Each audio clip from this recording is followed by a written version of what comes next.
బాలయ్యతో కలిసి నటించే అవకాశం గురించి హీరో రాజశేఖర్ ఆసక్తికరమైన వ్యాఖ్యలు చేశారు. ఇటీవల ఇచ్చిన ఇంటర్వ్యూలో తన కెరీర్, వివాదాలు, భవిష్యత్ ప్రాజెక్టులపై ఆయన స్పష్టంగా స్పందించారు. గరుడ వేగ సినిమా ఆలస్యమైందన్న ఆరోపణలను ఖండిస్తూ తాను ఎప్పుడూ సమయపాలన పాటించే నటుడినని తెలిపారు. దర్శకులపై తనకున్న నమ్మకం, క్రమశిక్షణే తన బలం అని చెప్పారు.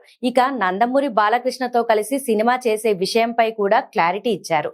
తానే ముందుగా ఈ ఆలోచనను దర్శకుడితో పంచుకున్నానని, బాలకృష్ణ కూడా సానుకూలంగా స్పందించారని వెల్లడించారు. ఇద్దరూ కలిసి నటిస్తే అది ప్రత్యేక అనుభూతి అవుతుందని సరదాగా వ్యాఖ్యానించారు. మంచి కథ దొరికితేనే ఆ ప్రాజెక్ట్ ముందుకు తీసుకెళ్తామని స్పష్టం చేశారు.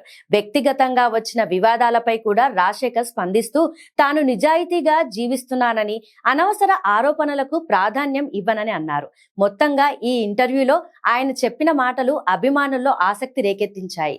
భవిష్యత్తులో బాలయ్య, రాజశేఖర్ కాంబినేషన్ నిజమైతే అది టాలీవుడ్ లో పెద్ద ఆకర్షణగా మారడం ఖాయం.